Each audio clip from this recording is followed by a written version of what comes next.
Ассаляму алейкум ва рахматуллахи ва баракатух. Бисмиллах, алхамдулиллах, салату вассаляму аля расулиллах. Дорогие братья, у нас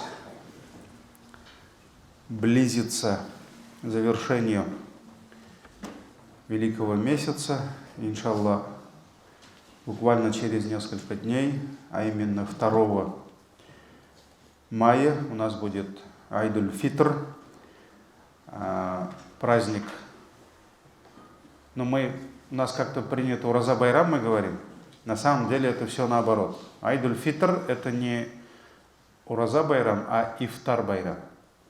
Потому что мы празднуем то, что Аллах Тааля после целого месяца говения, получается, пост, да, оставление еды, Аллах вновь открывает для нас врата вот этих великих благ, которые называются разговение, ифтар, еда, наслаждаться едой. Поэтому на самом деле правильнее будет не Ураза Байрам, а Ифтар Байрам. Айдуль-Фитр это не Ураза Байрам, это Ифтар Байрам. Потому что Аллах вновь открывает для нас ворота вот этих благ, и мы знаем, что во время праздника запрещается категорически поститься. Это не день поста, это день еды. Вот. И, иншаллах, этот день у нас будет 2 числа. И одна из наших обязанностей, обязанность каждого мусульманина, это выплатить специальный закат. Этот закат называется закатуль-фитр, фитра, садака. Сразу скажу, что это не просто садака, это закат. В чем разница между обычной садака, то есть добровольной, и обязательной? Обязательной у нас так принято говорить, это закат.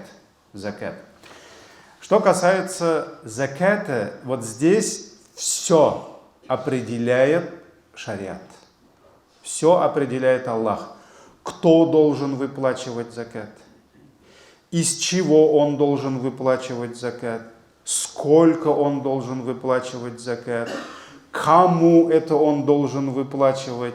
То есть, вот что касается, дорогие братья, в чем опасность заката?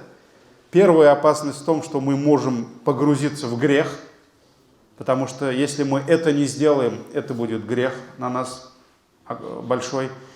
Также, если мы это сделаем неправильно, то этот закат у нас не примется.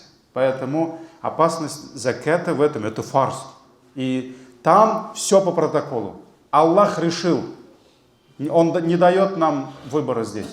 Все вот решено. Сколько, кто, там, нисаб, кому должны вот эта категория в Коране, да, за какой промежуток, например, обязательно закат, там, год должен пройти, хиджри, год, не миляди, а вот, лунного календаря. Поэтому, что касается фитра, это тоже закат. Вот некоторые просто, когда ашка барасы, маджлиска, да, некоторые там возмущаются. Почему вот там муфтият, как они посмеют? Муфтият там определил, сколько мы должны тут закат давать. Я говорю, извините, это не муфтият, это Аллах определил. Так, если хотите, решайте с ним, если вам не нравится, как он определил. Причем здесь муфтият? Муфтият не определяет, сколько мы должны каждый джумла садака давать. Муфтият не определяет, сколько мы там какой-то мечети должны мы давать, не должны мы давать. Это то, где мы сами решаем. Поэтому в чем разница между фарзом, закатом и обычным садака? Здесь все Аллах решает. И если ты не сделаешь так, как он сказал, как шариат требует, у тебя не примется. Это не будет закат. А вот здесь добровольный садака, бисмилля. Ты решай сам, кому давай, сколько ты хочешь давать, вообще хочешь ты давать или нет. Конечно, награда, все в аятах, в хадисах, это все есть. Но ты сам решаешь. Можешь 100 рублей дать, можешь 1000 рублей дать, можешь 1 000 000 дать. Конечно, если не приступишь к границе, да? Если там семью в нужде не оставишь. Поэтому ты можешь садака дать своей маме, когда как закат ты не можешь давать. Почему не можешь дать? Потому что ты и так должен ее содержать. Ты можешь жене садака дать. Придешь домой, мотором, дай-ка я тебе садака дам. Да? То есть это добровольное. Ты можешь детям садака раздать. Ты можешь там, не знаю, самому богатому садака дать. Там, бисмилля, вот, может он этот, иншаллах, как сказать, призадумается, да? То есть это как курбан. Мясо курбан. Мы можем сами съесть, можем соседям дать, можем мусульманам дать, не мусульманам дать. Это все добровольный садака. Здесь ты решаешь. А вот закат мы не решаем. И фитр, поймите правильно, это объясняйте людям, когда начинают там возмущаться, вон там Камиль Хазрат там сейчас уже указывает нам сколько денег. Камиль Хазрат нам облегчает, муфтият облегчает, чтобы мы не ходили, а сколько там пшеница стоит, а сколько там горох стоит. Вот примерно вот так от и до. Поэтому это то, что Аллах Тааля потребовал, мы доводим до людей. Что такое фитр? Фитр — это ифтар. Это ифтар. И он дается перед ифтаром, то есть перед аидом фитра. Так ведь? Значение. Пророк, саллаллаху алейхи вассалям, сказал, что садакатуль фитр, закатуль фитр является искуплением за те наши недостатки, которые мы, позволили себе во время этого великого поклонения, во время обязательного поста. То есть человек может с кем-то поругаться. Человек может даже сам не заметить, что о ком-то злословил, гайбетом занимался. Человек, кто-то поссорился с кем-то во время поста. Что-то проявил свое невежество, невоспитанность. Мы знаем с вами, сейчас об этом не буду говорить, у нас времени мало. Поэтому вот эти все изъяны, вот эти все трещины на стене, дырки, неровности в нашем поклонении Аллах дает нам возможность, иншаллах, разгладить через закатуль фитр. Вот в этом первая мудрость. Да? Что касается дающего. Какая польза дающему? Это искупление за наши вот эти прегрешения во время поста. Вторая мудрость закатуль фитра. Во время праздника, почему он дается перед праздником? Да? Не в начале месяца, как некоторые там первую неделю уже, а я уж все закат дал. Нет, надо... В чем смысл закатуль фитр? Чтобы во время праздника у всех на столе была еда. Какой праздник, если человек голодный? Так ведь? Человеку надо еду дать. Поэтому закатуль фитр дается, об этом сейчас еще скажу, за 2 дня. Вот самое лучшее время, за 2 дня, за день, да, до праздника, чтобы у нуждающихся людей было на что купить еду. Чтобы они могли купить еду и положить на стол, на праздничный стол. Вот это очень важно. Вот первая мудрость для нас, искупление наших прегрешений. Вторая мудрость закатуль фитр, это вот именно, чтобы у всех была на столе еда. Вот это значение. Кто дает закатуль фитр? Закатуль фитр дают все.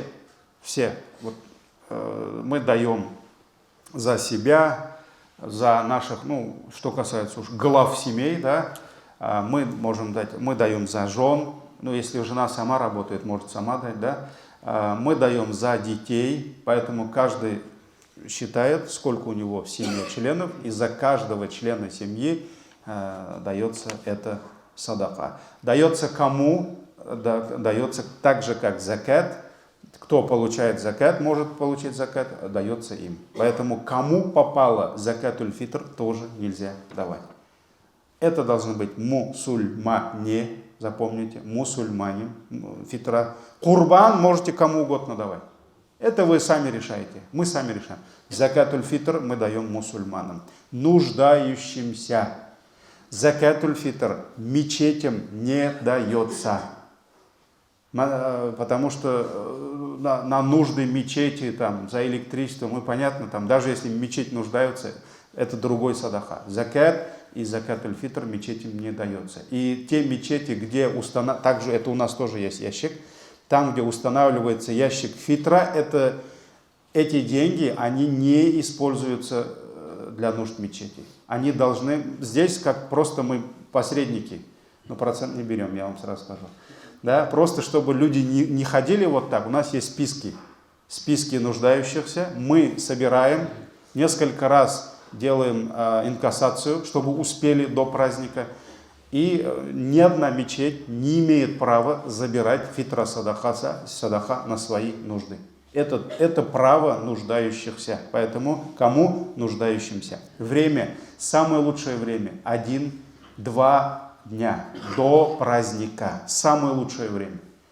Но время выходит с праздничным намазом. Если у нас 2 числа будет намаз в 7:00 в Казани, в деревнях там где-то в 4:00. Получается, в той какой-то деревне в 4:00, если джамагат совершит намаз, в этой деревне в 4:30 фитра уже нельзя давать. В Казани можно, потому что у нас в 7:00. Здесь махалля местная, только еще в 7:00. Ну, где-то в 7:30 будет намаз. Это и объявление для всех. Во всех мечетях будет в 7:00, а где-то через полчаса намаз будет. Собираемся на вагаз и 7:30. Вот, поэтому Пророк ﷺ сказал, кто даст фитра, закатуль фитр после намаза, это уже обычный садаха. У него это уже как фитр не пойдет. Это проблема. Чем дается? Ну, сейчас уже времени мало. Во время Пророка ﷺ одной из единиц измерений служил сосуд, который назывался саг. Вот этот саг, там примерно 3 литра. И туда могли положить, например, пшеницу, это 1 вес. Можно рис положить, рис тяжелее, это другой вес. Поэтому ученые определяют, вот пшеница столько-то, мука столько-то, рис столько-то, гречка. Гречка, она легкая, поэтому 3 литра гречки, да. Это должны быть крупы, то есть это должны быть крупы или же продукты питания, которые не портятся. Почему вот изюм, финик, они не портятся? Они не портятся. Например, апельсин, он портится. Апельсинам поэтому не дается. И должны быть те продукты, которые используются в этой местности. Если во время пророка там пшеницу давали, сейчас ехать в колхоз, набрать пшеницы и раздать неимущим, это просто люди не поймут это, потому что это не садаха. Никто сейчас пшеницу не ест. Поэтому, если хочешь, дай мукой дай, рис дай, гречку дай, сейчас гречка в цене, да? Поэтому нужно давать то, что имеет ценность, потому что, это важно. И у нас в ханафитском мазхабе это огромное облегчение, дорогие братья. Ученые говорят, что можно дать стоимость этих продуктов, стоимость. Это нас выручает, во-первых, по времени, потому что очень часто мы не справляемся раздать, донести до адресата, до праздника. Это очень важно. И второй момент, вот есть сестры, которым мы сами раздавали, я сам вот заезжал, да, еще в Нижнекамске работал, они иногда говорили, вы знаете, у меня, говорят, пол-балкона уже гречки. У меня пол-балкона рис, а я не могу за школу платить детям. Вот поэтому я не знаю, здесь уже это мое личное мнение, но опираясь на ханафитский мазхаб. Я, например, последние годы стараюсь деньгами давать. Я знаю, кому давать, у меня есть свои списки, я с ними общаюсь, да, но просто вот на самом деле иногда мы просто закидываем людей одним и тем же, да, там горох, или, например. Надо, чтобы то, что ты даешь, приносило им пользу. Это уже, что касается выбора деньги, крупа, это я свое мнение сказал. Это не, сами решаете. Почему муфтият определил 2 стоимости, 150 рублей и 800? Это уже зависит от того, в этот сосуд пророка, что мы кладем. Если мы туда положим горох, это одна цена. Если мы туда положим гречку, это другая цена. Если положим рис обычный, это одно. Басмати – другое. Да? Мы можем положить туда изюм, это абсолютно другая цена. Поэтому муфтият, чтобы мы смогли залезть вот в эти рамки, чтобы оно правильно было, Если кому-то тяжело, 150 рублей. Все с него. Машаллах. Кто-то пусть выбирает для себя свою цену. Кому-то 800 тяжело, но 800 это может быть изюм. Да? Хотя изюм, сейчас килограмм изюма сколько стоит уже. Все, это даже изюм не попадает. Если изюмом будете давать, там, наверное, 3000 будет по нашим ценам. Значит, поэтому вот выбирайте сами. Кто-то 500, кто-то 600. Вот от 150 до 800 рублей. И это надо дать до праздника. Поэтому подумайте, кто куда. И это очень важно. Это закат. Субханакаллахумма бихамдик, ашхаду ан ла иляха илля анта, астагфирука ва атубу илейк.